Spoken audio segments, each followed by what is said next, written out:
Garu Arabule Kenya kan fundratti filanii halbe muranii fi kan qotto muran argitan malee dubartii ulfaa garaara dhiitanii kan baasanii irra taan halbe muranii viidiyoon taani harka jira inni gadi hin baane kan argitan malee gara araashii keessa kan daa'ima baasaa jiran jechuudha. Garu uummanni taasisan jireenyi taa'anii iyyasan wanta birat media kana deeme malee guyyaa san uummanni kun akka arra dubbate kana odoo taasan dubbate arra uummanni salaalee dhugaa dubbachuuf ilmoo namaa miti jechuudha. Simbirri keessa hin duutu turte garuu nuti duubatti waan deemaa nu argaa jiraniif angaarraatitti uummata keenya reeba jiran yaa ta'u arra ijoollee yuunivarsiitii jiran sagalee taanaaf jiraniif arra reebamaa oolan ijoollee meeqatti qaama hirrate arra warra oolan irra oolsan jechuudha. Ijoolleen hamboo fi ijoolleen shawaabaa ijoollee meeqa qaama hirrate arra talaalee irra darbee jechuudha.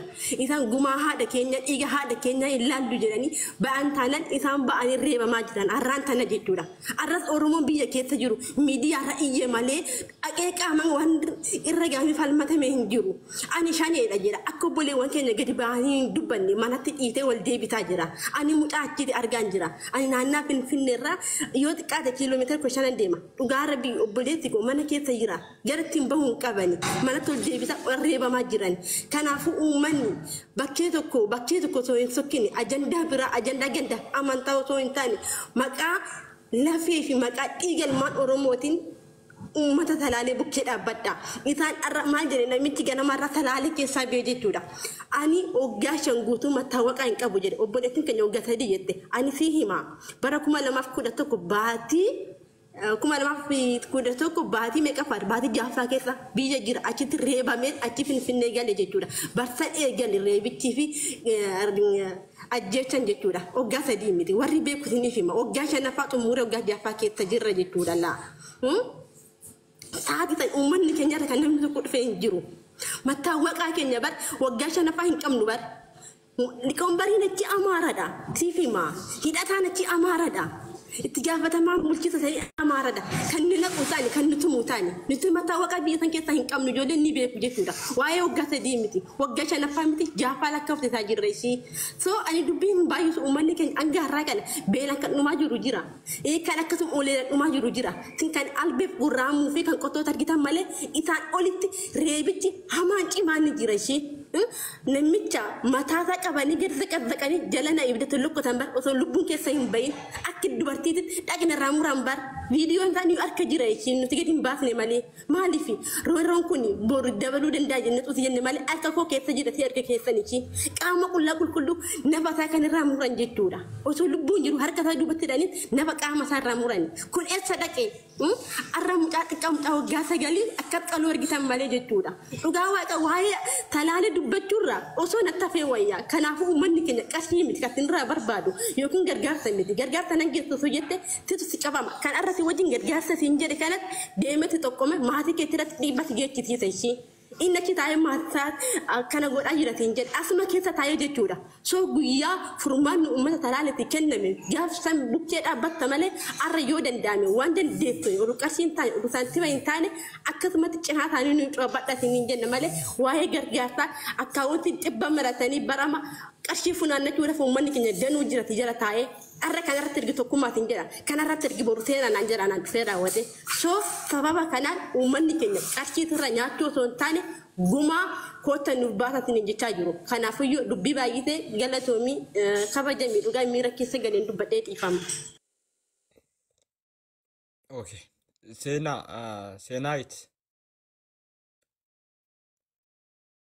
Seenaayit miutirreerta. Ayyee sagaleen koo jira.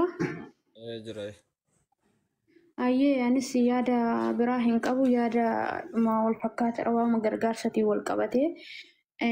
Waa'ee gargaarsaa barattoonni ba'anillee waa'ee nageenya uummata keenya irraa duunni ajjeechaan qalamuun ijoolleen qe'ee isaan irraa maatiin buqqa'uun haa dhaabbatudha ba'an malee waa'ee gargaarsa namni gaafate tokko hin jiru barattoota keessas taanaan warra amma gargaarsattan karaa nuu daandii nuu cufaadha waan ta'eef dursa nageenyi aabuu daandiin haa banamu maatiin qe'ee isaarraa buqqee qe'ee isaarratti haa deebi'u yoo nagaan jiraate nama gargaaruu dandeenya yoo qe'ee isaarratti deebi'e gargaarsa kana gargaartan arra wayi birrii walitti qabdanii maqaa uummata salaaleetiin gargaartanii boru kan itti gaafatamu sinuma kanaafi gargaarsa waa'ee birrii waa'ee maallaqaa waa'ee daakuu isaatii daandiin banamu mirgi dhala namaa jiraachuun maaliif Oromoon bara baraan qalamaa jiraata? Oromoon mirga namummaan jiraachuu hin qabu, mirga ittiin jiraatu hin qabu maaliif kan jedhudha yaadni nani qabu. Har'a gargaarri jettanii yoo isin jettanii sagaleen uummata kana sagaleen barattootarree achumaan awwaalama jechuudha. Maaliif jennaan barattoonni salfii ba'an kun quuqama saba isaaniiti.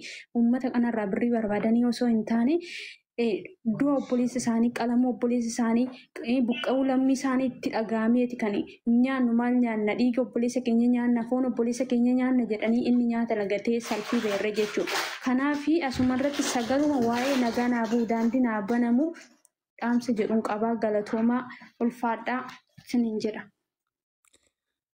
Mubaarak miutirraa baafadhu si bira geenyeerra. Ubee. Mubarak. Mube miuti rerta.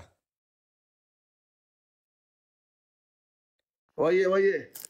Dubbadhu. Dabareen nagahee? Eh. Dabareen nagaheera? Eeyyen dubbadhu eesi gaheera. Jalqaba irratti assalaamu alaikum warahmatullaahi wabarakaatu isiniin jedha obboleewwan kiyya kan islaamaa akkasumas obboleewwan kiyya kan amantaa biraa akkam jirtu nagaa keessanii isiniin jedha. Ani waan isin ajandaa gootaniif wallaalean bakka jarri salaaltichaa fi ijoolleen tokko ijoolleen tola ooltummaa salaalee uummanni keenya gargaaramu jedhamee bakka hin barbaachisu jedhamee kaleessa marii gooneerra. Akkam wayya jennee sin mari'achiifne mana kootti ture akkaawuntiin koyyuu hin gubatee.